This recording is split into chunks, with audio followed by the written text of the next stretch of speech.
everyone to this session, that is vector session 2 part 2 day 4. First of all, we will recap day 3. Day 3 তে আমরা কি শিখেছিলাম vector resolution process অর্থাৎ vector বিভাজন পদ্ধতি। কিন্তু আমাদের লক্ষ্যটা কি ছিল? আমাদের লক্ষ্যটা ছিল যে লজ অফ ভেক্টর রেজলিউশনকে স্টাডি করা, অর্থাৎ ভেক্টর বিভাজন সূত্রকে স্টাডি করা। আমি প্রথমেই বলেছিলাম, একবারে ভেক্টরের প্রথম দিকে সেশনগুলোতে আমি বলেছিলাম যে ভেক্টর আমরা মেইনলি 4টে সূত্রের উপর বেস করে দাঁড়িয়ে আছে, বা 4টে সূত্রের সাহায্যে ভেক্টরগুলোকে আমরা কি করতে পারি, যোগ করতে পারি। সেই 4টে সূত্র কি কি না, লজ অফ ট্রায়াঙ্গেল, যেটা already we have done, laws of parallelogram, that is also we have done, and laws of polygon, that are also we have done. কিন্তু আমরা laws of vector resolution কিন্তু এখনো আমরা কিন্তু কি করিনি। তবে আগের দিন বলেছিলাম যে laws of vector resolution কে বুঝতে গেলে আগে ভেক্টর রেজলিউশনকে বুঝতে হবে। তো ভেক্টর রেজলিউশন কি জিনিস আমরা বুঝে ফেলেছি। আগের দিন দুটো ইম্পর্টেন্ট জিনিস কিন্তু আমরা করেছি। কি করেছি? Vector resolution, the process of vector resolution তো আমরা করেইছি। The most important thing is that you already studied law of vector resolution process in case of perpendicular vector component. অর্থাৎ কোনো একটা ভেক্টরকে যখন পারপেন্ডিকুলার ভেক্টর কম্পোনেন্টকে আমরা রেজলিউট করব, বিভাজিত করব, কিভাবে করব সেটা কিন্তু আমরা আগের দিন কিন্তু কি জেনে নিয়েছি। তো আজকে আমরা লজ অফ ভেক্টর রেজলিউশনকে স্টাডি করব। আমি আগের দিন বলেছিলাম যে লজ অফ ভেক্টর রেজলিউশনে কিন্তু কোনো স্টেটমেন্ট নেই, this is nothing but a process. তো আজকে আমরা সেই প্রসেসটাই দেখব যে লজ অফ ভেক্টর রেজলিউশন কি। লজ অফ ভেক্টর রেজলিউশন কি, এটাকে বুঝতে গেলে এটুকুন তো আমাদের ক্লিয়ার আইডিয়া আছে যে লজ অফ ভেক্টর রেজলিউশনের সাহায্যে আমরা কি করব না ভেক্টরগুলোর যোগ করব। তাহলে ভেক্টরগুলোর যোগ যদি লজ অফ ভেক্টর রেজলিউশনের সাহায্যে আমরা করি, তাহলে প্রথমেই আমাদের মনের মধ্যে একটা কোশ্চেন কিন্তু অ্যারাইজ করে। কি কোশ্চেন অ্যারাইজ করে? প্রথম কোশ্চেন এটাই অ্যারাইজ করে, স্যার আমরা লজ অফ ট্রায়াঙ্গেল শিখেছি, লজ অফ প্যারালোগ্রাম অলরেডি আমরা শিখেছি, লজ অফ পলিগন শিখেছি, তাহলে এতগুলো laws of vector adding process, vector adding laws আমরা শিখে ফেলেছি, তথাপি আমাদের লজ অফ ভেক্টর রেজলিউশন দরকার পড়লো কেন? এই কোশ্চেনটা আমাদের মনের মধ্যে কিন্তু প্রথম কিন্তু কি অ্যারাইজ করছে।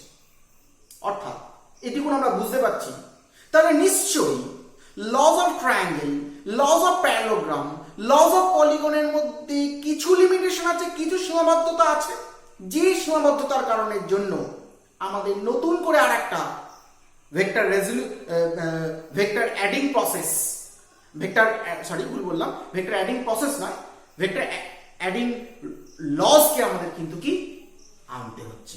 আর সেই লটাই হলো কি লজ অফ ভেক্টর রেজলিউশন। তাহলে first of all we will study what is the limitation of laws of triangle or laws of parallelogram or laws of polygon. Laws of ট্রায়াঙ্গেলের লিমিটেশন তো আমরা অলরেডি দেখে ফেলেছি, আর সেটা কিভাবে লজ অফ প্যারালোগ্রাম ওভারকাম করলো সেটাও আমরা দেখে ফেলেছি। লজ অফ প্যারালোগ্রামের লিমিটেশন দেখেছি, সেটা কি করে লজ অফ পলিগন ওভারকাম করলো সেটাও আমরা দেখেছি। তাহলে আজকে প্রথমে আমরা দেখব যে লজ অফ পলিগনের কোথায় লিমিটেশন আছে, আর সেই লিমিটেশনটাই কে ওভারকাম করছে না lodge of vector resolution overcome করছে। তাহলে প্রথমে আমরা limitations of laws of polygon অর্থাৎ বহুভুজ সূত্রের সীমাবদ্ধতাকে একটুখানি কি অবজার্ভ করব, এবং তারপরে আমরা কি করব না লজ অফ ভেক্টর রেজলিউশন কিন্তু করব। লজ অফ ভেক্টর রেজলিউশন প্রসেসটা আমাদের কাছে খুব ইজি লাগবে। কেন ইজি লাগবে? কারণ আমরা অলরেডি আগে দুটো জিনিস শিখে ফেলেছি। কি কি শিখে ফেলেছি? একটা হচ্ছে vector resolution in perpendicular component অর্থাৎ লম্ব উপাংশে ভেক্টর বিভাজন, and the process of vector resolution এবং ভেক্টর বিভাজন পদ্ধতি, এই দুটোকে খুব ভালো করে কিন্তু আমরা শিখে ফেলেছি। সুতরাং চলে আসা যাক। তাহলে প্রথমে আমরা কি দেখবো না limitations of laws of polygon অর্থাৎ ভেক্টর বিভাজন সূত্রের সীমাবদ্ধতা। লক্ষ্য কর, আচ্ছা বল, সাপোজ ধর এ একটা ভেক্টর, এ ভেক্টর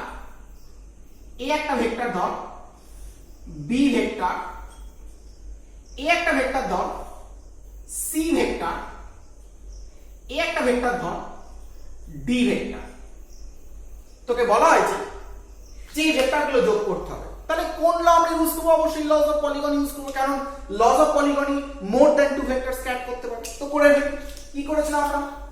একটা ক্লোজ লুপ পলিগন নিয়েছিলাম, বদ্ধ শৃঙ্খল বহুভুজ নিয়েছিলাম, সেই বহুভুজে ক্রমানুসারে গৃহীত বাহুগুলোকে, অর্থাৎ the arm taken in same order, এই ভেক্টরগুলো কি করেছিল? ম্যাগনিটিউডালি এন্ড ডিরেকশনালি রিপ্রেজেন্ট করেছিল। এ ভেক্টরকে তুলে এনে আমি এর উপর বসিয়ে দিয়েছিলাম, বি ভেক্টরকে তুলে এনে আমি এর উপর বসিয়ে দিয়েছিলাম, সি ভেক্টরকে তুলে এনে আমি এর উপর বসিয়ে দিয়েছিলাম, এবং ডি ভেক্টরকে তুলে এনে আমি এর উপর বসিয়ে দিয়েছিলাম। এবং polygon with the help of polygon law কি দেখেছিলাম যে last term taken in opposite order represents the resultant of this all of vectors, অর্থাৎ এই ভেক্টরগুলোর যোগের লব্ধি এই বিপরীত ক্রমে গৃহীত বহুভুজের তৃতীয় বাহুটি কিন্তু কি করবে? তাহলে কিন্তু কি প্রকাশ করবে। অর্থাৎ বিপরীত ক্রম মানে কি? যদি একই অর্ডার হতো তাহলে এদিকে অ্যারো সাইন হতো, বিপরীত ক্রম মানে কি? এদিকে অ্যারো সাইন হবে। তাহলে আর ভেক্টর ইকুয়াল টু আমরা লজ অফ পলিগন থেকে কি পেয়েছিলাম? A vector plus B vector plus C vector plus কি ডি ভেক্টর। এটা আমরা লজ অফ পলিগনে পেয়েছিলাম, এটা অলরেডি আমরা শিখে ফেলেছি।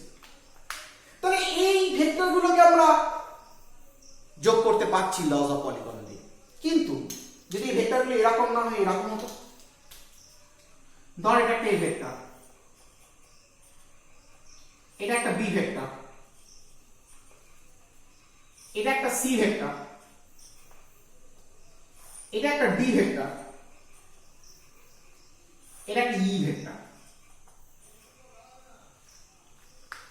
অর্থাৎ বোঝা যাচ্ছে এখানকার যে ভেক্টরগুলো ছিল they are not concurrent vector, এটা সমবিন্দু ভেক্টর ছিল না, but this 5 vectors are concurrent vectors. এই 5টা ভেক্টর কিন্তু কি সমবিন্দু ভেক্টর। কেন না? এদের অরিজিনাল পয়েন্ট বা আদি বিন্দু একই বিন্দু থেকে উৎপন্ন হয়েছে। They all this vector originates from same point, একই বিন্দু থেকে উৎপত্তি হয়েছে। তাহলে এই ভেক্টরগুলোকে আমরা দেখব লজ অফ পলিগন দিয়ে যোগ করা পসিবল কি পসিবল নয়। আচ্ছা বল, যদি আমি এই ভেক্টরকে তুলে এনে এখানে বসাই, বি ভেক্টরকে যদি তুলে এনে এখানে বসাই, তাহলে এ ভেক্টরের অরিজিন এখানে থাকবে, কিন্তু বি ভেক্টরকে তুলে এনে যখনই বসাবো বি ভেক্টরের অরিজিন কি হবে? এখানে চলে আসবে।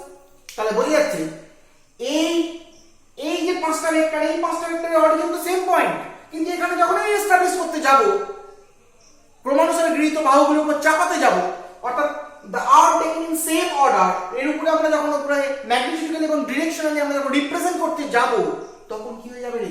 প্রত্যেকটা ভেক্টরের অরিজিন পয়েন্টগুলো ডিফারেন্ট হয়ে যাবে। কি তাই তো? অবশ্যই হবে।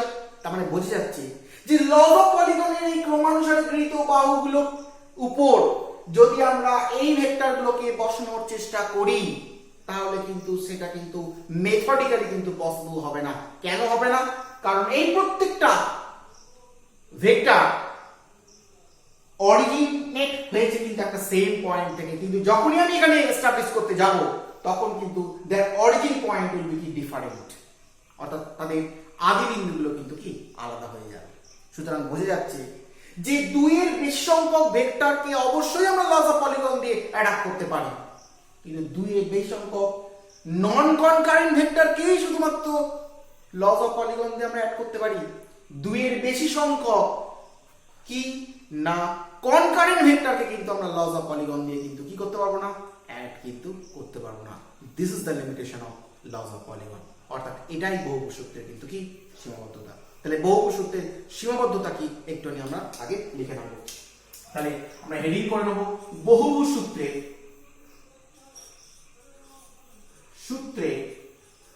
সীমাবদ্ধতা। বহুভুজ সূত্রের সীমাবদ্ধতা, limitations of laws of polygon.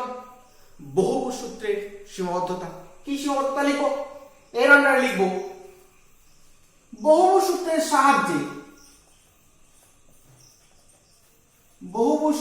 সাহায্যে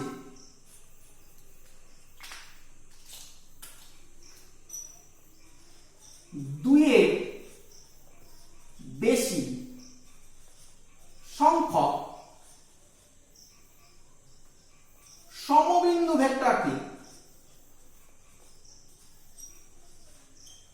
ভেক্টরকে যোগ করা যায় না।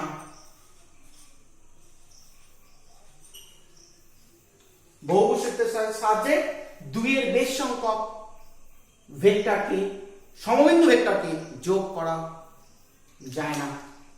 With the help of laws of polygon, we cannot add up more than two concurrent vectors. অর্থাৎ দুইয়ের বেশি সংখ্যক concurrent ভেক্টর কিন্তু আমরা বহুপদ সূত্রের সাহায্যে কি করতে পারি না, যোগ কিন্তু করতে পারি না। And to overcome this limitation, এই সীমাবদ্ধতা থেকে বেরোনোর জন্যই we introduce laws of vector resolution, vector বিভাজন পদ্ধতির সাহায্যে ভেক্টরের যে সংযোজন সেই সূত্র কিন্তু আমরা কি এনেছি। হয়েছে? তাহলে এইবার আমরা চলে আসবো যে ভেক্টর বিভাজনের সাহায্যে আমরা বহু সংখ্যক সমবিন্দু ভেক্টরকে কি করে আমরা যোগ করতে পারি। তাহলে আমরা হেডিং করব। তাহলে এটা একটা ছোট্ট করে তোমরা লিখে নাও, লিখে নিয়ে আমরা হেডিং করব। কি হেডিং করব? ভেক্টর বিভাজন পদ্ধতির সাহায্যে, ভেক্টর বিভাজন পদ্ধতি সাহায্যে বহু সংখ্যক ভেক্টরের সংযোজন। ভেক্টর বিভাজন পদ্ধতির সাহায্যে বহু সংখ্যক ভেক্টরের সংযোজন। ভেক্টর বিভাজন পদ্ধতির সাহায্যে বহু সংখ্যক ভেক্টরের সংযোজন। Addition of more than two vectors. Addition of more than two vectors with the help of vector resolution process. With the help of vector resolution process. তাহলে ভেক্টর রেজোলিউশন প্রসেসের সাহায্যে আমরা দুইয়ের বেশি সংখ্যক ভেক্টরকে কি করে যোগ করব। অলরেডি আমরা বুঝতে পেরেছি যে কেন vector lodge of vector resolution এসছে। কি কারণে এসছে না, লজ অফ পলিগন ফেল করছে যখন মোর than two vectors are concurrent. যখন দুইয়ের বেশি সংখ্যক ভেক্টর সমবিন্দু ভেক্টর হয়ে যাচ্ছে তখনই কিন্তু লজ অফ পলিগন কিন্তু কি করছে, ফেল করছে। আর সেই কারণের জন্যই আমাদের কি লজ অফ ভেক্টর রেজোলিউশন কিন্তু এসছে। তো লজ অফ ভেক্টর রেজোলিউশনের সাহায্যে A B C D E এই চারটে ভেক্টরকে যোগ করব। কিন্তু তার আগে আমি আগের দিন লজ অফ রেজোলিউশন কি বলেছিলাম একটু রিক্যাপ করে নিই, কারণ সেটা এখানে ইউজ হবে। কি বলেছিলাম এখানে বুঝলাম একটু, বলেছিলাম এটাই, বলেছিলাম in case of vector resolution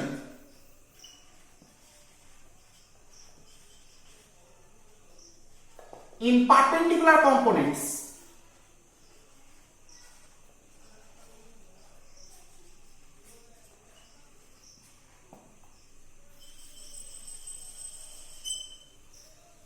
লম্ব উপাংশে ভেক্টর বিভাজনের ক্ষেত্রে, in case of vector resolution in perpendicular components, লম্ব উপাংশে ভেক্টর বিভাজনের ক্ষেত্রে কি শিখেছিলাম এটা, যদি আমার এটা একটা r ভেক্টর হয়, একে আমি যদি লম্ব উপাংশে ভেক্টর বিভাজন করি,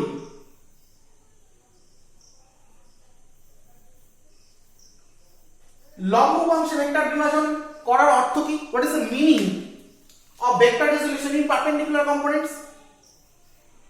লম্ব উপাংশে ভেক্টর বিভাজনের অর্থই হলো, আগের দিন আমি বলেছিলাম, গিভেন ভেক্টরকে এমন দুটো ভেক্টর উপাংশে ভেঙে দেওয়া যে ভেক্টর উপাংশ ভেক্টরগুলো পরস্পরের সঙ্গে কত ডিগ্রি কোণ করবে, 90 ডিগ্রি কোণ করবে। ভেক্টর উপাংশগুলো কত ডিগ্রি কোণ করবে, 90 ডিগ্রি কোণ করবে। The meaning of vector resolution in perpendicular components is nothing but to resolute given vector into two vector components which makes 90 degree angle with each other. কি তাই তো? তাহলে আর ভেক্টর যে দুটো ভেক্টর কম্পোনেন্ট আমরা ভাঙতে চাইছি তারা পরস্পরের সঙ্গে 90 ডিগ্রি কোণ করবে এই ধরনের ভেক্টর রেজোলিউশনকে আমরা কি বলেছিলাম, vector resolution in perpendicular components. এবং আমি বলেছিলাম আর ভেক্টর ধরলাম এদিক বরাবর যে কম্পোনেন্ট সেটা rx, এদিক বরাবর যে কম্পোনেন্ট সেটা কি ry। বলেছিলাম কি আর ভেক্টর যদি rx এর সঙ্গে থিটা অ্যাঙ্গেল করে তাহলে rx ইকুয়াল টু কত লিখবো, r cos থিটা, এবং ry ইকুয়াল টু কত লিখবো, r sin থিটা। আমি আগের দিনই শিখিয়েছিলাম, মনে রাখার উপায় বলেছিলাম যে মেইন ভেক্টরটা যে কম্পোনেন্ট ভেক্টরের সঙ্গে অ্যাঙ্গেল করবে সেই কম্পোনেন্ট ভেক্টরটা কি পাবে, cos কম্পোনেন্ট পাবে। অলরেডি আমি আগের দিন প্রুফ করে দেখিয়েছিলাম এবং আমি এটা মনে রাখতে বলেছিলাম। দেখ r ভেক্টর rx এর সঙ্গে থিটা অ্যাঙ্গেল করেছে, সুতরাং rx ইকুয়াল টু কত হয়ে গেছে, r cos theta. r vector ry এর সঙ্গে কোনো আমি অ্যাঙ্গেল দেখাইনি, this Y ry equal to হয়ে গেছে কত, r sin থিটা। এইটা আমরা কিন্তু দেখেছিলাম।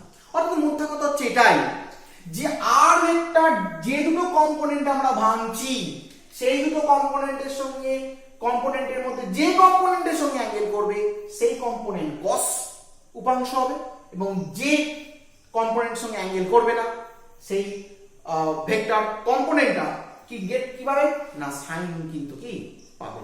এইটা কিন্তু আমি আগে বলেছিলাম। এই থিওরিটাই, এই তত্ত্বটা আজকে আমাদের কিন্তু খুব ইউজ হবে।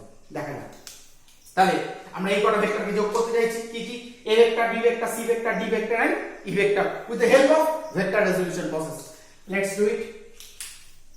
তাহলে আমরা এটাকে প্লট করি। এটা কি x অ্যাক্সিস, এটা y অ্যাক্সিস। x অ্যাক্সিস এবং y অ্যাক্সিস আমরা জানি always perpendicular to each other, সব সময় কিন্তু পরস্পরের উপর কি থাকে, লম্ব থাকে। ভেক্টরগুলোকে প্লট করছি, a ভেক্টর,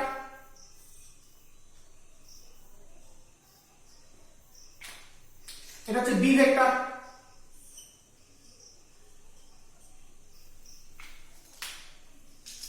এটা হচ্ছে c ভেক্টর,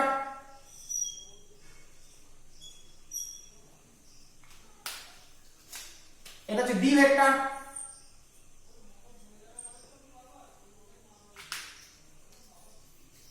and last ভেক্টরটা কি ভেক্টর, e ভেক্টর। যেমন যেমন ছিল তেমনই প্লট করেছি, যে ডিরেকশনে ছিল সেই ডিরেকশনে আমি প্লট করেছি। প্লট করার সময় আমি দেখে নিলাম যে a ভেক্টর x অ্যাক্সিসের সঙ্গে কত অ্যাঙ্গেল করেছে, ধরলাম θ1 অ্যাঙ্গেল করেছে। প্লট করার সময় দেখে নিলাম b ভেক্টর x অ্যাক্সিসের সঙ্গে কত অ্যাঙ্গেল করেছে, θ2 অ্যাঙ্গেল করেছে। দেখে নিলাম c ভেক্টর x অ্যাক্সিসের সঙ্গে কত অ্যাঙ্গেল করেছে,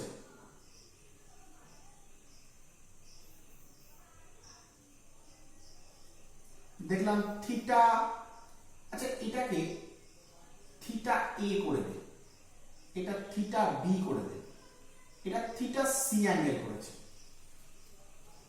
কি তাই তো? দেখলাম d ভেক্টর x অ্যাক্সিসের সঙ্গে কত অ্যাঙ্গেল করেছে,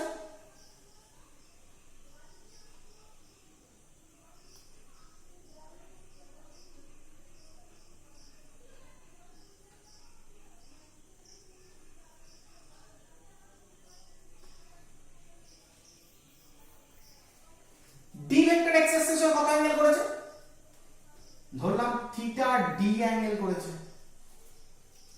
and last of all e vector x অ্যাক্সিসের সঙ্গে কত অ্যাঙ্গেল করেছে,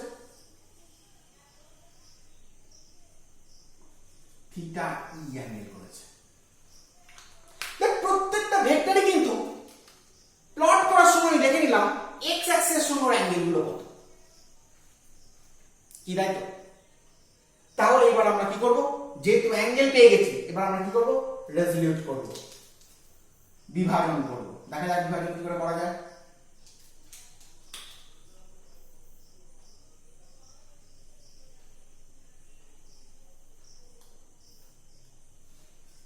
অর্থাৎ এই টোটাল অ্যাঙ্গেলটা হচ্ছে থিটা ডি, এইখান থেকে পুরো অ্যাঙ্গেলটা হচ্ছে থিটা সি, এইখান থেকে পুরো অ্যাঙ্গেলটা হচ্ছে theta B,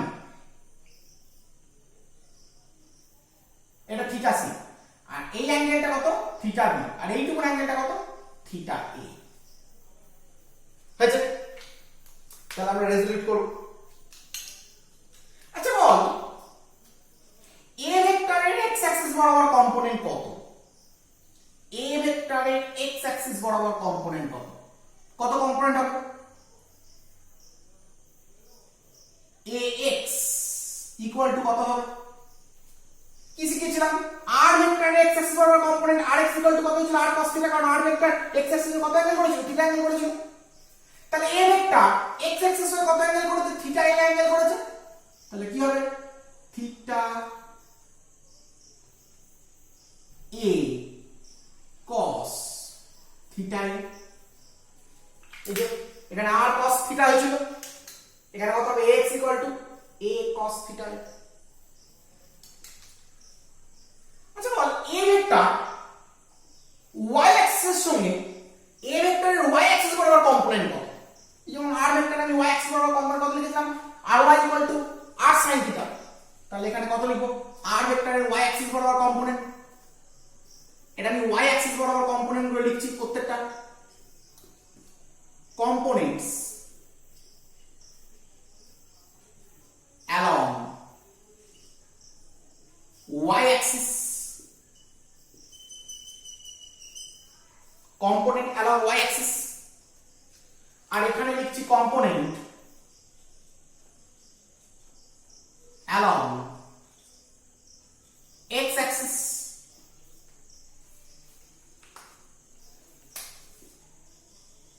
component along x axis। তাহলে এখানে প্রথমে ax ইকুয়াল টু কত পেয়েছি লিখে নিলাম? a cos থিটা এ। এখানে ay ইকুয়াল টু কত পেলাম? a কত লিখবো? sin থিটা এ। এই যে r ভেক্টর x অ্যাক্সিসের সঙ্গে অ্যাঙ্গেল করেছিল থিটা, তাই r এর x অ্যাক্সিস বরাবর অ্যাঙ্গেল হয়েছিল, এই কম্পোনেন্ট ছিল rx equal to r cos theta. y এর সঙ্গে কোনো অ্যাঙ্গেল করেনি, তাই r এর এদিক বরাবর কম্পোনেন্ট ছিল r sin থিটা। অর্থাৎ যার সঙ্গে অ্যাঙ্গেল করবে না সেটা sin হবে, ঠিক না? তাই a x এর সঙ্গে অ্যাঙ্গেল করেছে থিটা এ, তাই a cos theta A. y এর সঙ্গে কোনো অ্যাঙ্গেল করেনি, তাই কত? sin থিটা এ। সিমিলারলি b ভেক্টরের x অ্যাক্সিস বরাবর কম্পোনেন্ট কত? bx ইকুয়াল টু, আচ্ছা বলতো b ভেক্টর x অ্যাক্সিস কত অ্যাঙ্গেল করেছে? Theta b। তাহলে কি লিখবো? b cos theta b। b ভেক্টরের y অ্যাক্সিস বরাবর কম্পোনেন্ট কত হবে? by equal to b sin theta b। লিখতে পারি c vector, c vector x Axis কত অ্যাঙ্গেল করেছে রে? Theta c। তাহলে c ভেক্টর x অ্যাক্সিস বরাবর কম্পোনেন্ট কত? cx equal to c cos theta c। বলা যেতে পারে c ভেক্টরের y অ্যাক্সিস বরাবর কম্পোনেন্ট কত? cy equal to c sin theta c। আচ্ছা বলতো d ভেক্টর x অ্যাক্সিস কত অ্যাঙ্গেল করেছে? Theta d। তাহলে d ভেক্টর x অ্যাক্সিস বরাবর কম্পোনেন্ট কত হবে? dx equal to d cos theta d। d vector y Axis সঙ্গে আমি কোনো অ্যাঙ্গেল দেখাইনি, তাই কত হবে? dy equal to d sin theta d। e vector x Axis সঙ্গে কত অ্যাঙ্গেল করেছে? থিটা e অ্যাঙ্গেল করেছে, তাহলে আমরা কি বলতে পারি? ex equal to e cos theta e। Similarly ey equal to কত হবে? e sin theta e। তোদের মনে একটা প্রশ্ন যাচ্ছে, কি প্রশ্ন যাচ্ছে? স্যার এই x আর y এর মাঝখানে আমার ছিল, তাই এরকম হয়েছিল, এটা আমরা বার করেছিলাম। a vector b vector x আর y এর মাঝে আছে, ঠিক আছে, এই দুটো আপনি এরকম ভাবে লিখেছেন, বুঝতে পেরেছি। কিন্তু এটা তো স্যার এদিকে সরে গেল, এটা এদিকে সরে গেল, তাহলে এর অ্যাঙ্গেলটা x অ্যাক্সিস বরাবর বার করছেন, y তো এর এদিকে রইল না, এর যেমন b এর যেমন এদিকে y ছিল, তো এক্ষেত্রে c এর এদিকে y হবে, সেটা আমাদের দেখে কোনো লাভ নেই। আমরা শুধু এটুকু নিয়ে শিখেছি, কি শিখেছি? যে একটা ভেক্টরকে দুটো পারপেন্ডিকুলার কম্পোনেন্টে যখন রেজলিউট করব, তখন যে কম্পোনেন্টের সঙ্গে ওর অ্যাঙ্গেল করা থাকবে সেটা cos হবে, যে কম্পোনেন্টের সঙ্গে অ্যাঙ্গেল করা থাকবে না সেটা sin হবে। তো ভেক্টর এখানে থাকুক বা এখানে থাকুক বা এখানে থাকুক বা এখানে থাকুক, that none of my business. ওটা ক্যালকুলেশন করলে দেখা যাবে একই জিনিস কিন্তু আমরা কি পাচ্ছি। ঠিক আছে, সুতরাং এই ব্যাপার নিয়ে কিন্তু প্যানিকেট হওয়ার কোনো কারণ নেই যে স্যার সি ভেক্টরটা এদিকে হয়ে গেছে, এক্স আর ওয়াই কে এদিকে, কি করে আপনি এর কম্পোনেন্টটা লিখছেন? যদি আমরা ভাঙি, ওটা যদি ভাঙলে দেখা যাবে আলটিমেটলি কিন্তু আমরা ওই জিনিসই কিন্তু কি অবশ্যই কিন্তু পাবো। তো যেহেতু পাবো, সেইটাকে আমার এখানে করতে হচ্ছে না, তার একটাই কারণ আমি এই শর্ট চেক প্রসেসটা শিখিয়ে দিয়েছি। কি শিখিয়েছি? শুধু আমরা এটাই দেখবো কোন ভেক্টরকে ভাঙছি আর কোন দুটো কম্পোনেন্টে ভাঙছি। ভেক্টর কোন কম্পোনেন্টের সঙ্গে অ্যাঙ্গেল করছে, যে কম্পোনেন্টের সঙ্গে অ্যাঙ্গেল করবে সেটা কস হবে, যে কম্পোনেন্টের সঙ্গে অ্যাঙ্গেল করবে না সেটা সাইন হবে। আমি এখানে সেই কনসেপ্টটি অ্যাপ্লাই করেছি। এ থিটায় অ্যাঙ্গেল করেছে, তাহলে এক্স এর সঙ্গে, সেই জন্য cos থিটা হয়েছে, y এর সঙ্গে অ্যাঙ্গেল করেনি তাই sin থিটা হয়েছে। বি x এর সঙ্গে অ্যাঙ্গেল করেছে থিটা বি, তাই cos থিটা বি হয়েছে।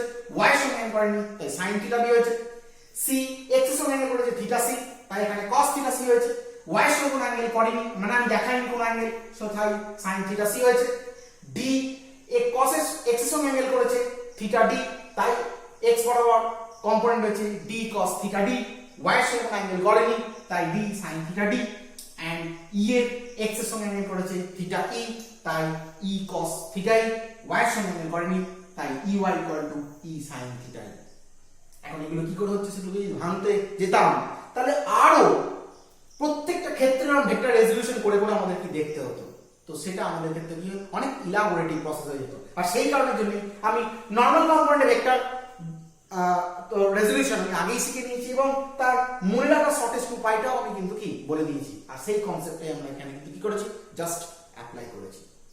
তাহলে আমাদের যে পাঁচটা ভেক্টর ছিল, এই পাঁচটা ভেক্টরকে এখন শুধু x বরাবর আর y বরাবর রিপ্রেজেন্ট করে ফেলেছি, আর দেখ কোনো বরাবর কিন্তু নেই। তাহলে রিপ্রেজেন্ট করার পর কি দাঁড়ালো আমরা একটু দেখে নিই। তাহলে এবার সমস্ত ভেক্টরকে ভেঙে ফেলার পর আর আমার কাছে a vector, b vector, c vector, d vector, e vector কোনো ভেক্টর নেই। এখন শুধু যা ভেক্টরগুলো আছে সব x বরাবর আছে, আর যা ভেক্টর আছে সব কি y বরাবর কিন্তু আছে। তার মধ্যে ভেঙে টুকরো টুকরো করে আমি কিন্তু x বরাবর আর y বরাবর আমি ফেলে রেখেছি। তাহলে কি কি আছে আমরা একটু দেখে নিই। তাহলে এখন আমাদের কাছে আছে শুধু দুটো অ্যাক্সিস, একটা x অ্যাক্সিস, একটা কি y অ্যাক্সিস। হয়েছে? তাহলে এদিক বরাবর কি কম্পোনেন্ট আছে আমরা একটু দেখে নিই। x বরাবর আছে x, bx, cx, dx, ex, এতগুলো কম্পোনেন্ট কিন্তু এদিক বরাবর আছে। সিমিলারলি y বরাবর কি কি আছে? ay, by, cy, dy, ey।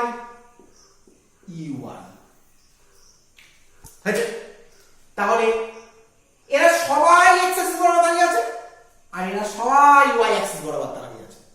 তাহলে x অ্যাক্সিস বরাবর মোট কত ভেক্টর আছে আমরা একটু দেখে নিই। যদি ধরে নিই x অ্যাক্সিস বরাবর মোট vector, resultant vector along x axis is rx, then rx vector equal to কত হবে? ax vector, bx vector, cx vector, dx vector and ex vector। এবং যদি ধরে নিই resultant vector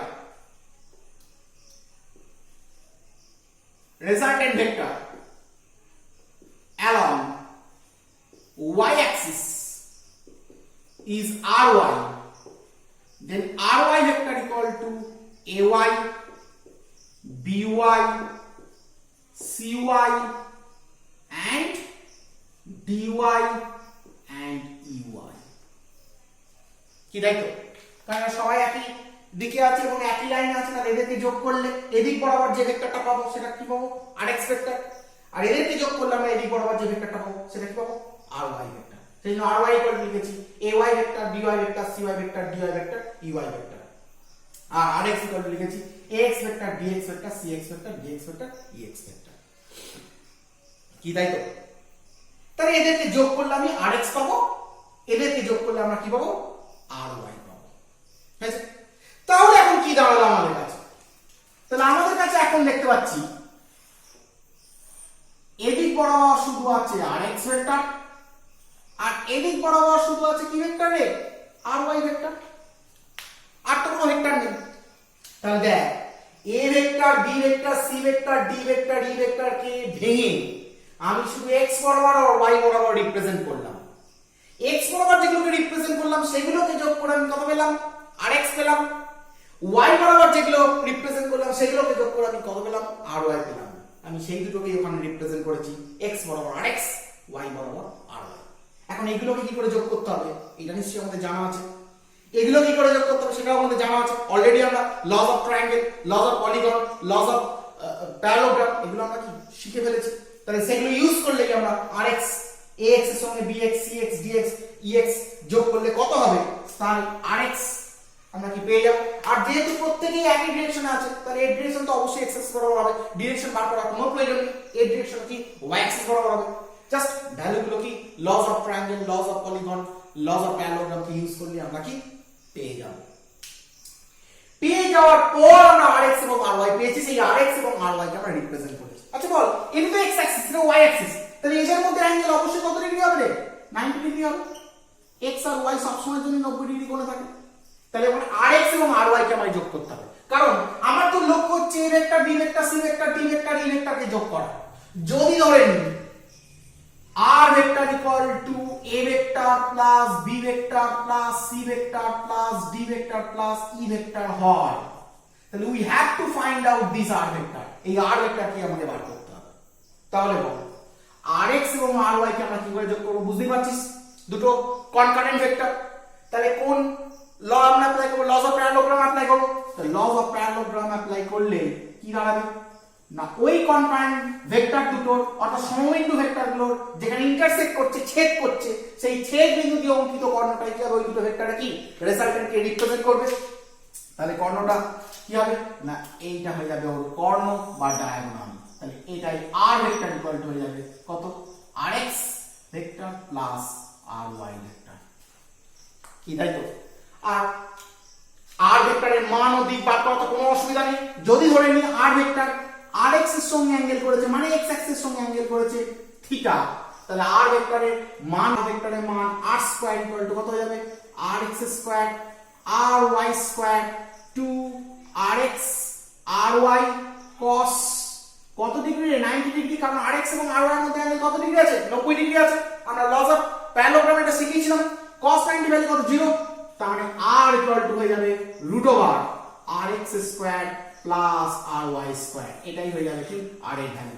আর এর দিক কোন দিকে হবে, সাপোজ tan থিটা কি শিখিয়েছিলাম, ছাড়া ভেক্টর বাই ধরা ভেক্টর প্লাস কি ছাড়া ভেক্টর।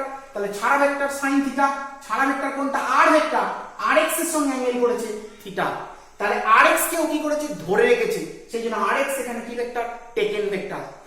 r ভেক্টর দেখ ry এর সঙ্গে কোনো অ্যাঙ্গেল দেখায়নি, তার মানে ry কে কি করেছে ছেড়ে রেখেছে, তার মানে ry r এর কাছে কি রিলিজ ভেক্টর। কি শিখেছিলাম, ছাড়া vector sin theta ry sin 90 by ধরা ভেক্টর মানে কত rx প্লাস ছাড়া ভেক্টর cos 90। আমরা শিখেছিলাম sin 90 ভ্যালু কত 1 আর cos 90 ভ্যালু কত 0, তাহলে tan থিটা ইকুয়াল টু কত বলতে পারি ry বাই কত rx, আর থিটা ইকুয়াল টু কত বলতে পারি tan ইনভার্স ry বাই কত rx। দেখ আমাদের এই দুটোই বার করার কি উদ্দেশ্য ছিল, কি উদ্দেশ্য ছিল না, a ভেক্টর, b ভেক্টর এবং c vector, d vector, e vector এই পাঁচটা কনকারেন্ট ভেক্টর যোগ করলে যদি r ভেক্টর হয়, সেই r ভেক্টরের মান আর দিক আমাদের বার করার লক্ষ্য ছিল। we have to find out r vector, that is the resultant vector of a vector, b vector, c vector, d vector and e vector, and magnitude of r vector and direction of কি r vector, এটাই আমার বার করার লক্ষ্য ছিল। আর দেখ সেটাই আমরা laws of vector resolution অর্থাৎ ভেক্টর বিভাজন পদ্ধতির সাহায্যে আমরা কি করলাম, যোগ কিন্তু করে ফেললাম।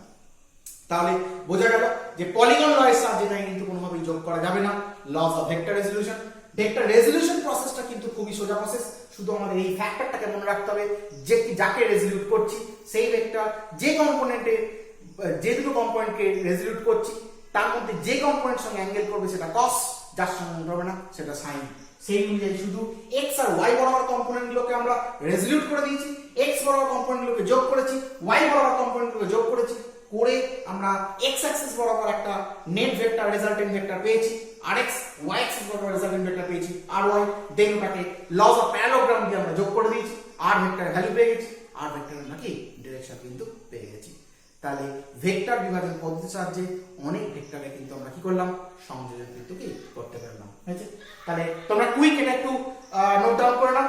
এটা স্টেপ বাই স্টেপ, প্রথমে এই ছবিটা তোমরা ড্র করবে, তারপরে এটাকে ড্র করবে, তারপরে কম্পোনেন্টে রেজলিউশন করবে, রেজলিউশন করার পর x কম্পোনেন্ট y কম্পোনেন্ট বরাবর এগুলোকে একে যোগ করে দেখাবে, এবং নেক্সট লস অফ প্যারালোগ্রাম দিয়ে যোগ করে আর ভেক্টরের ভ্যালু এবং আর ভেক্টর ডিরেকশন কিন্তু তোমরা কিন্তু কি বার করবে। সুতরাং এটা তোমরা কুইক একটু রাইট ডাউন করে নাও, ভেরি কুইক।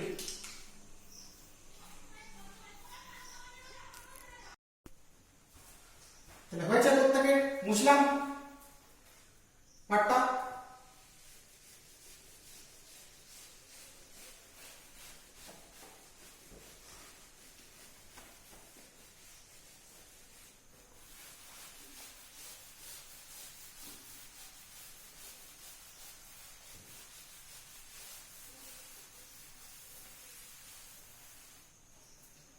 তাহলে আমরা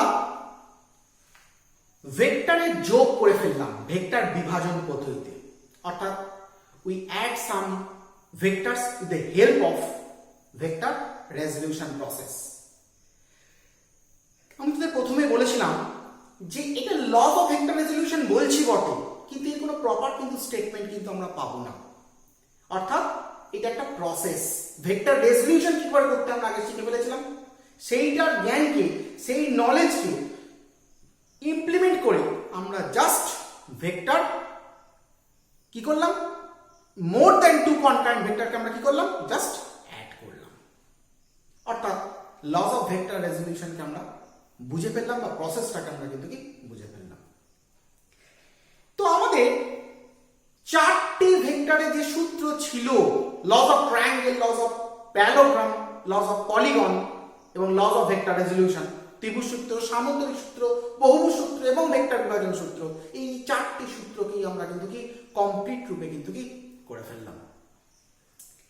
লাস্ট যেটা করলাম, অর্থাৎ laws of vector resolution with a vector addition of more than two vectors with the help of vector resolution, এর একটা খুব ফানি অ্যাপ্লিকেশন আছে, খুব মজার একটা কিন্তু অ্যাপ্লিকেশন কিন্তু আছে। সেই মজার অ্যাপ্লিকেশনটা আমরা আগে একটু করে নিই, তারপর আমরা নেক্সট পার্টের দিকে কিন্তু কি মুভ করব। কি অ্যাপ্লিকেশন, আগে অ্যাপ্লিকেশনটা বলছি, কি জিনিস, লুক এট দ্য বোর্ড। তো সাপোজ দুটো বডি আছে, এই একটা বডি আর একটা সেম এই বডিটা, যে বডি, সেই বডিটাকে আবার এখানে রাখা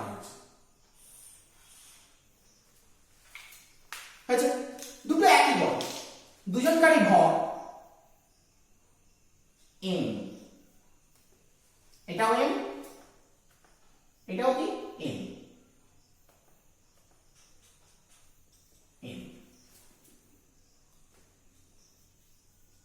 এটার ভর m, ওটারও ভর কিন্তু কি m, that is mass.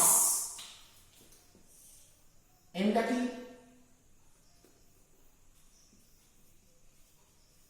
mass of the body, এখানে এই mটা কি, mass of the body, বডিটার ভর একটা সারফেসের উপর রাখা আছে, এটা একটা সারফেস, দুটোই সেম সারফেস। তো এখন আমার উদ্দেশ্য হলো এই বডিটাকে এখান থেকে এখানে নিয়ে যাওয়া, বা এই বডিটাকে এখান থেকে এখানে নিয়ে যাওয়া। তো দুভাবে নিয়ে যাওয়া যায়। কিভাবে নিয়ে যাওয়া যায়? এক নম্বর হচ্ছে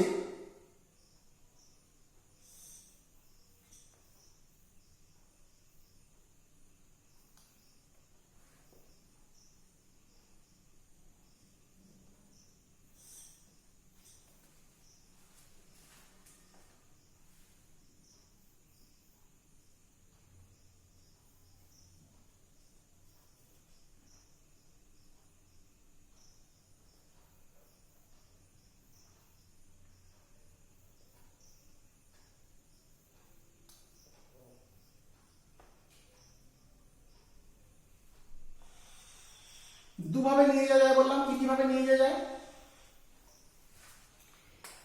এই বস্তুটার সঙ্গে একটা সুতো বেঁধে টানতে টানতে নিয়ে যাওয়া যায়, এদিকে টানি তাহলে ওই দিক থেকে সরে এখানে চলে আসবে। আবার এখানে একটা হাতল লাগানো আছে, যদি আমি ঠেলিও তাহলেও এদিক থেকে সরে কিন্তু এখানে চলে আসবে। তাহলে এটা কি ফোর্স? এটা এফ ফোর্স। এটা কেমন ধরনের ফোর্স? Pulling force.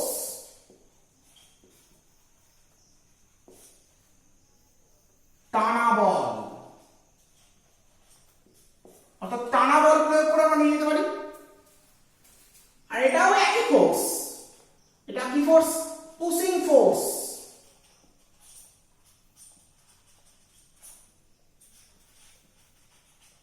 ঠেলাজনিত বল বা ঠেলা বল, ঠেলছে। এখানেও এফ এর সঙ্গে অ্যাঙ্গেল করেছে কত? থিটা। এখানে এফ এর সঙ্গে অ্যাঙ্গেল করেছে কত? Theta.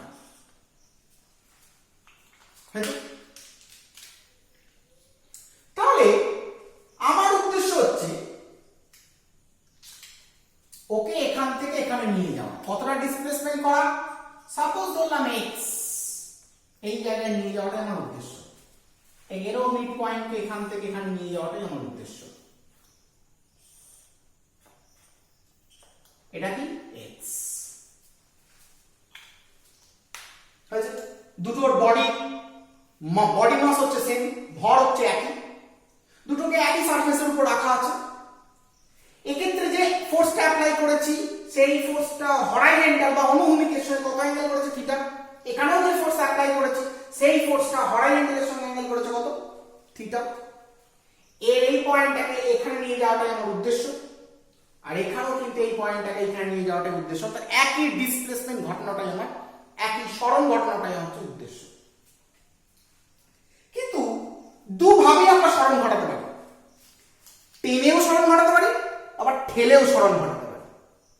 But we have to determine which process is more convenient. কোনটা বেশি সুবিধাজনক? ঠেলে সরানো বেশি সুবিধাজনক নাকি টেনে সরানো বেশি সুবিধাজনক? সেইটা আমাদের কিন্তু কি দেখতে হবে। তাহলে কোন বস্তুকে ঠেলা বেশি সুবিধাজনক নাকি কোন বস্তুকে টানা বেশি সুবিধাজনক? Which is the more convenient process between pulling a body and pushing a body? অর্থাৎ কোন বস্তুকে ঠেলা এবং টানার মধ্যে কোনটি বেশি সুবিধাজনক? তাহলে আমরা হেডিং করব কোন বস্তুকে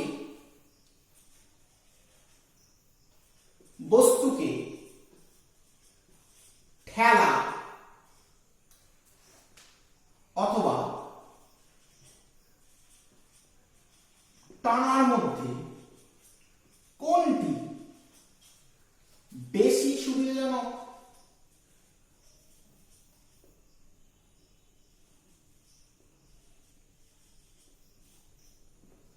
কোন বস্তুকে ঠেলা অথবা টানার মধ্যে কোনটি বেশি সুবিধাজনক?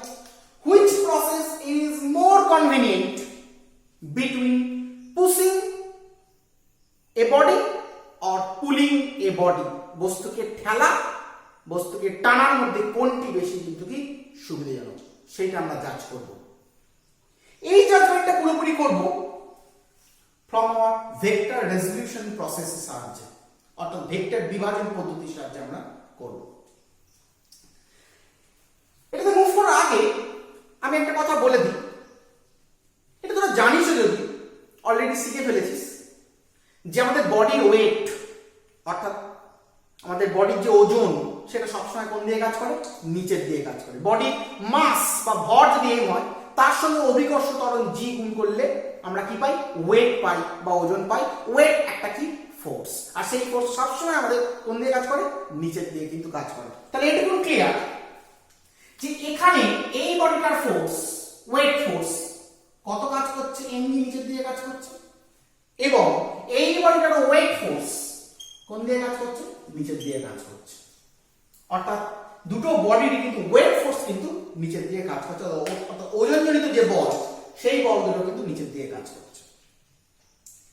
আর দুটো বডি দিয়ে আমি এফ দিয়েছি, এটাকে পুশিং ফোর্স, এটাকে পুলিং ফোর্স।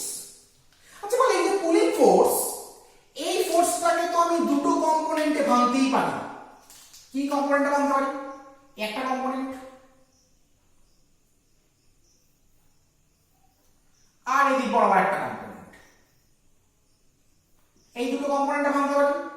এদিক বরাবর fx, এদিক বরাবর fy। fx আর fy এর মধ্যে অ্যাঙ্গেল কত ডিগ্রি? পারপেন্ডিকুলার কম্পোনেন্টে ভাঙছি, তার মানে এদের মধ্যে অ্যাঙ্গেল কত ডিগ্রি? 90 ডিগ্রি। তাহলে বল fx এ এদিক বরাবর কম্পোনেন্ট fx কত হবে? f cos theta. কারণ আমি বলেছিলাম যে ভেক্টরকে ভাঙছি আর যে দুটো কম্পোনেন্টে ভাঙছি সেই দুটো কম্পোনেন্টের মধ্যে কোন কম্পোনেন্টের সঙ্গে সেই ভেক্টর অ্যাঙ্গেল করছে সেটাই তার কি cos হবে। দেখ f ভেক্টর x এর সঙ্গে অ্যাঙ্গেল করেছে থিটা, তাই fx হয়ে গেছে কত? f cos theta. y এর সঙ্গে অ্যাঙ্গেল করেনি, তাই fy কত হয়ে গেছে? f sin theta. কি তাই তো? ঠিক আছে, কিভাবে? এটা পুশিং ফোর্স, পুশিং ফোর্স। এটা কি ছিল? Pulling force. তাহলে এটাকেও তো আমরা দুটো কম্পোনেন্টে ভাঙতে পারি। কি কম্পোনেন্টে ভাঙতে পারি? আমি ফোর্সটাকে একটু বাড়িয়ে দিই যাতে আমাদের বুঝতে সুবিধা হয়। ফোর্সটা এই অ্যাপ্লাই হচ্ছে তো, ফোর্সের ডিরেকশনটাকে একটু বাড়িয়ে দিই যাতে বুঝতে সুবিধা হয়। এটা হচ্ছে আমার এফ ফোর্স। এই যে দিচ্ছি, ঠেলছি। আচ্ছা বল, এই অ্যাঙ্গেলটা থিটা, তার মানে বোঝা যাচ্ছে এই অ্যাঙ্গেলটাও কত? থিটা। কারণ এই অ্যাঙ্গেলটাকে অপোজিট অ্যাঙ্গেল, বিপরীত কোণ সবসময় কি সমান হয়? তাহলে দেখি এই ফোর্সটাকে আমি দুটো কম্পোনেন্টে ভাঙতে পারি। কি কম্পোনেন্টে ভাঙতে পারি? এই ফোর্সটাকে এদিক বরাবর একটা কম্পোনেন্ট আর এদিক বরাবর একটা কম্পোনেন্ট। এদিক বরাবর কম্পোনেন্টের কি নাম দিই? fx। এদিক বরাবর কম্পোনেন্টের কি নাম দিই? y। তাহলে বলে fx কত হবে? আমরা যেটা শিখেছি সেটা লিখব। fx কত হবে? f cos theta. কারণ f ভেক্টর x এর সঙ্গে থিটা অ্যাঙ্গেল করেছে, সুতরাং f এর এদিক বরাবর কম্পোনেন্ট কত হবে? যার সঙ্গে অ্যাঙ্গেল করেছে সবসময় cos হয়। তাহলে f এর এদিক বরাবর কম্পোনেন্ট কত হবে? fx f cos theta. f এর এদিক বরাবর কম্পোনেন্ট কত হবে? fy f sin theta. কারণ f ভেক্টর y এর সঙ্গে অ্যাঙ্গেল করে f sin থিটা। কি তাই তো? তাহলে একটা জিনিস বোঝা যাচ্ছে যে এই বস্তুটার উপর এদিক বরাবর ফোর্স কিন্তু f cos থিটা কাজ করছে, আর ওই একই বস্তুর উপর কিন্তু এদিক বরাবর ফোর্স কিন্তু f cos থিটাই কিন্তু কাজ করছে। অর্থাৎ বস্তুটা সরাতে যাবে এদিক থেকে এদিকে, বা ওটাকেও আমি একইভাবে এদিক থেকে এদিকে সরাতে চাইছি। তাহলে এদিক থেকে এদিকে সরাতে গেলে আমার এদিক বরাবর ফোর্স দিতে হবে। এদিক বরাবর ফোর্সের জন্যই ওই দিক থেকে এদিকে সরবে। তাহলে এর উপর এদিক বরাবর ফোর্স কত কাজ করছে? f cos theta. আর এর উপর কিন্তু এদিক বরাবর ফোর্স কত কাজ করছে? f cos থিটাই কাজ করছে। অর্থাৎ দুটো বস্তুর উপর কিন্তু একই ফোর্স কিন্তু এদিকে কিন্তু কাজ করছে। কিন্তু অন্য ক্ষেত্রটাও বিবেচনা আমাদের করতে হবে। কি করতে হবে? আচ্ছা বলতো, এদিক বরাবর নেট ফোর্স কত কাজ করছে? নেট ডাউনওয়ার্ড ফোর্স কত কাজ করছে? নিম্নমুখী লব্ধি বল, নেট ডাউনওয়ার্ড রেজাল্টেন্ট ফোর্স কত কাজ করছে? এমনি নিচে দিয়ে কাজ করছিল, আর fy কোণ দিয়ে কাজ করছিল? উপর দিয়ে কাজ করছিল। তাহলে এই ভেক্টর কি অপোজিট ভেক্টর? কারণ অপোজিট ভেক্টর মানে কি? জাস্ট কি বিয়োগ হবে। তাহলে নেট লব্ধি বল mg মাইনাস কত হয়ে যাবে? fy, মানে mg minus f sin theta. এটা কি ry হয়ে যাবে। আচ্ছা, এখানে নিম্নমুখী বল কত কাজ করছে? নিম্নমুখী লব্ধি বল কত? না, আগে তো এমনি নিচে দিয়ে কাজ করছিল আর সেই ডিরেকশনে fy কাজ করছে। তাহলে কি হয়ে যাবে? একই দিকে জাস্ট যোগ হয়ে যাবে, প্লাস fy মানে কত? mg plus f sin theta. কি তাই তো? তাহলে এটা কি ry হয়েছে। তাহলে এখানে একটা কাজ করি, যেহেতু ওখানে দিয়েছি এখানে ড্যাশ করে দিই, fx ড্যাশ fy ড্যাশ, এটা ry ড্যাশ হয়েছে। তাহলে দেখা যাচ্ছে দুটো বডির উপরে কিন্তু অনুভূমিক বল, হরাইজন্টাল ফোর্স সেম, কিন্তু এক্ষেত্রে ডাউনওয়ার্ড ফোর্স কমে যাচ্ছে আর এদিকে ডাউনওয়ার্ড ফোর্স কি বেড়ে যাচ্ছে। এখানে mg plus f sin theta, এখানে mg minus f sin theta. যদি বস্তুটার উপর কোনো ফোর্স অ্যাপ্লাই না করতাম তাহলে নিচের দিকে বল কত কাজ করতো? শুধু mg কাজ করতো। এখন ফোর্সটা অ্যাপ্লাই করার জন্য নিচের দিকে mg বলের থেকে কিন্তু আরো বল কমে যাচ্ছে। কতটা কমে যাচ্ছে? f sin থিটা পরিমাণ কমে যাচ্ছে। কিন্তু এই ফোর্সটা দেওয়ার জন্য নিচের দিকে বল তো আগে mg কাজ করছিল, এখন কত কাজ করছে MG plus F sine theta, দেখা যাচ্ছে এফ সাইন থিটা পরিমাণ কি আরো বেড়ে যাচ্ছে। তাহলে যদি নিম্নমুখী লব্ধি বল বেড়ে যায় অর্থাৎ নেট ডাউনওয়ার্ড ফোর্স বেড়ে যায়, তাহলে আমাদের কি বেশি ওজন মনে হবে। যেমন আমাদের কি একটা রোগা মানুষ যে ওজন অনুভব করে, একটা মোটা মানুষ তার থেকে কি বেশি ওজন অনুভব করে, তার জন্য কি চলতে ফিরতে কি কষ্ট হয়, কারণ তার এমজির ভ্যালুটাই কি বেশি, জি হয়তো সমান কিন্তু মাস, একটা রোগার থেকে একটা মোটা মানুষের মাস যেহেতু বেশি, তাহলে এমজির ভ্যালুটা কি বেশি হবে। আর এমজির ভ্যালু বেশি হওয়া মানে কি তার ওজন বেশি হবে, নিম্নমুখী বলটা বেশি হবে, নিম্নমুখী বলের কারণের জন্য তার কি চলতে ফিরতে কি অসুবিধা হবে। সেই একটা মোটা মানুষের চলতে ফিরতে যতটা অসুবিধা হয়, একটা রোগা মানুষের চলতে ফিরতে কিন্তু ততটা কিন্তু অসুবিধা হয় না। তাহলে দেখা যাচ্ছে এক্ষেত্রে লব্ধি বল, নিজের দিকে লব্ধি বল কমে যাচ্ছে, তার মানে এর ওজন কি হচ্ছে, হ্রাস হচ্ছে। এক্ষেত্রে লব্ধি বল নিচের দিকে, নেট ডাউনওয়ার্ড ফোর্স বেড়ে যাচ্ছে, তার মানে কি এর কি ওজন বৃদ্ধি পাচ্ছে। তাহলে যদি ওজন বৃদ্ধি পায় তাহলে ওকে টেনে নিয়ে যাওয়া তুলনামূলক কি কষ্টকর হবে। এখানে কি লব্ধি বল কি কমে যাচ্ছে, তার মানে কি ওজন কি কমে যাচ্ছে, তার মানে ওজন কমে যাচ্ছে মানে ওকে সামনের দিকে ঠেলে নিয়ে যাওয়া, এই টেনে নিয়ে যাওয়া কি হবে, অনেক বেশি সুবিধাজনক হবে। কারণ নিচের দিকে লব্ধি বল বেশি হওয়ার অর্থ হচ্ছে ওজন বেশি হয়ে যাওয়া, আর ওজন বেশি হয়ে যাওয়ার জন্য ওকে এদিক থেকে এদিকে সরাতে যা মানে যতটা সুবিধা হবে তার থেকে অনেক বেশি সুবিধা হবে একে এদিক থেকে কি এদিকে কিন্তু কি সরিয়ে নিয়ে যাওয়া, কারণ ওজন কিন্তু কি কমে যাচ্ছে। তাহলে আমরা কিভাবে লিখবো এটাই যে উভয় ক্ষেত্রে টানা বল এবং ঠেলা বল এই উভয়ের ক্ষেত্রে অনুভূমিক বল এক থাকা সত্ত্বেও ঠেলা বলের ক্ষেত্রে নিম্নমুখী ওজন বেড়ে যাচ্ছে, টানা বলের ক্ষেত্রে নিম্নমুখী ওজন কমে যাচ্ছে। তাই ঠেলার তুলনায় কোনো বস্তুকে টেনে নিয়ে যাওয়া বেশি সুবিধাজনক হবে। কি তাই তো? তাহলে আমি কি বললাম আরেকবার বলছি যে ঠেলা বল এবং টানা বলের মান যদি এক হয় এবং অনুভূমিকের সঙ্গে ওদের কোণ যদি এক হয়, তাহলে দেখা যায় যে উহাদের বস্তুর উপর ক্রিয়াশীল অনুভূমিক বল অর্থাৎ হরাইজন্টাল ফোর্স কি হচ্ছে, সমান হচ্ছে। কিন্তু ঠেলা বলের ক্ষেত্রে নিম্নমুখী ওজন বৃদ্ধি পাচ্ছে, টানা বলের ক্ষেত্রে নিম্নমুখী ওজন হ্রাস পাচ্ছে। আর এই কারণের জন্য কোন বস্তুকে ঠেলার তুলনায় টানা কিন্তু কি বেশি সুবিধাজনক হয়েছে। If the pulling force and pushing force is same and the angle of pulling force and pushing force with the horizontal is same, that is theta, then it is seen that the horizontal force active on the body is same. But in case of pulling force, the net downward force, that is net weight, increases. But in case of pulling force, the net downward force, that is the net weight, decreases. And this is why we can say the pulling force is more convenient than pushing force to shift a body from one position to another position. তাহলে এইভাবে আমরা কনক্লুশনটা কিন্তু কি লিখে ফেলবো। কি বোঝা গেল?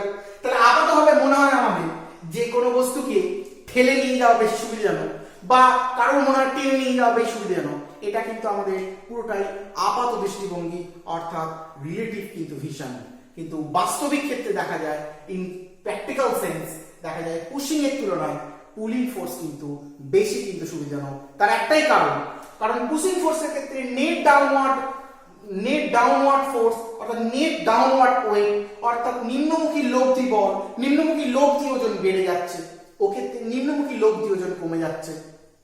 আর উভয় ক্ষেত্রেই দেখতে পাচ্ছি অনুভূমিক বলটা কিন্তু একই আছে, যেহেতু নিম্নমুখী ওজন বেড়ে যাচ্ছে ও ক্ষেত্রে নিম্নমুখী ওজন কমে যাচ্ছে, তাই একে এক জায়গা থেকে অন্য জায়গায় সরিয়ে নিয়ে যাওয়া কি বেশি কষ্টকর হবে, ওকে এক জায়গা থেকে অন্য জায়গায় সরিয়ে নিয়ে যেতে কি বেশি সুবিধা আমরা কি পাবো। তাহলে আমরা with the help of vector resolution process, with the concept of vector resolution process, we clearly identify that which is more convenient between pulling force and pushing force, অর্থাৎ ঠেলাজনিত বল বা টানাজনিত বলের মধ্যে কোনটি বেশি সুবিধাজনক আমরা কিন্তু ভেক্টর বিভাজন পদ্ধতির ধারণা থেকে আমরা কিন্তু কি করলাম, আইডেন্টিফাই কিন্তু করতে পারলাম, নিশ্চিত করতে পারলাম। হয়েছে? তাহলে তোমরা ছবি দুটো এইভাবে ড্র করে নিয়ে আমি যে কনক্লুশনটা মাত্র বললাম সেই কনক্লুশনটা কিন্তু প্রত্যেকে রাইট ডাউন করে নাও। Quick, very quick.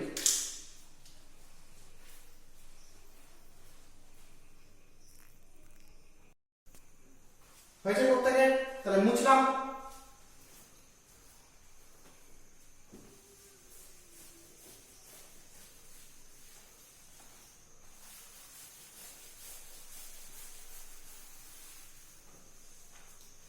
অর্থাৎ আমরা ভেক্টরে অনেকটা পোর্শন কিন্তু স্টাডি করে ফেললাম।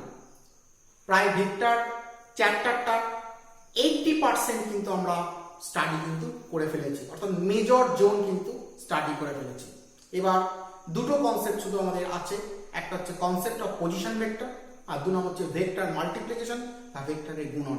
এই দুটো কনসেপ্ট আর বাকি আছে। তো আমরা যেহেতু এতটা পোর্শন পুরো কমপ্লিট করে ফেলেছি, এই পোর্শনটুকুনটার উপর আমরা কিন্তু কি করব, নিউমেরিক্যাল এবার কিন্তু কি স্টাডি করব। আমি নিউমেরিক্যালগুলো আগে এই পোর্শনের নিউমেরিক্যালগুলো আমি বলিনি এই কারণের জন্য, কারণ একটা নিউমেরিক্যালের মধ্যে অনেকগুলো কনসেপ্ট কিন্তু কি আছে, ইনবিল্ড হয়ে আছে, ঢুকে আছে। তো আমরা যেহেতু একটা পোর্শন অর্থাৎ vector addition process, vector subtraction process অর্থাৎ ভেক্টর অ্যালজেব্রার প্রসেসকে পুরোপুরি কমপ্লিট করে ফেললাম, এবার এই ওরিয়েন্টেড ভেক্টর অ্যাডিশন ওরিয়েন্টেড যে কোনো প্রবলেম, ভেক্টর সাবট্রাকশন ওরিয়েন্টেড যে কোনো প্রবলেমকে আমরা কিন্তু নিয়ে কিন্তু কি হ্যান্ডেল আপ কিন্তু কি করতে পারবো। সুতরাং আমরা নেক্সট দিন ভেক্টরের নিউমেরিক্যাল সেশন স্টার্ট করব এবং এমন কিছু প্রবলেমকে আমি তুলে আনবো, এমন কিছু প্রবলেমকে আমি কালেক্ট করে আনবো যার একটা প্রবলেম থেকে আমরা অনেক প্রবলেম করার কনসেপ্ট কিন্তু কি পাবো। আমি পরের দিন এটা নিয়ে তোদের সঙ্গে আলোচনা করব এবং আমি দেখাবো যে যে প্রবলেমগুলোকে আমি কালেক্ট করে আনবো খুব কি প্রবলেম, অর্থাৎ এক একটা প্রবলেম আমরা যদি করি তার কনসেপ্টটাকে বুঝতে পারি, সেখান থেকে আরো কিন্তু বিভিন্ন প্রবলেম, ওই একটা প্রবলেমের মাধ্যমে কিন্তু আরো 15টা বা 20টা প্রবলেমকে আমরা কিন্তু নিজে থেকে কিন্তু কি করতে পারবো। এইরকম প্রবলেম আমি কালেক্ট করে আনবো বা চুজ করে কিন্তু কি আনবো। হয়েছে? সুতরাং আজকে এই পর্যন্তই। আমরা প্রথম থেকে যা যা পড়লাম অর্থাৎ through out vector addition process, through out vector subtraction process full complete হয়ে গেল। আমরা পুরোটাকে ভালো করে স্টাডি করে নেবো যাতে নেক্সট দিন আমাদের নিউমেরিক্যালে করতে যে সমস্ত কনসেপ্টগুলো লাগবে, যেগুলো আমরা অলরেডি করে ফেলেছি, সেগুলো যাতে রিক্যাপচুলেট করতে কিন্তু আমাদের অসুবিধা না হয়। সুতরাং আজকে এত অবধি, ভালো করে স্টাডি করো। See you next day.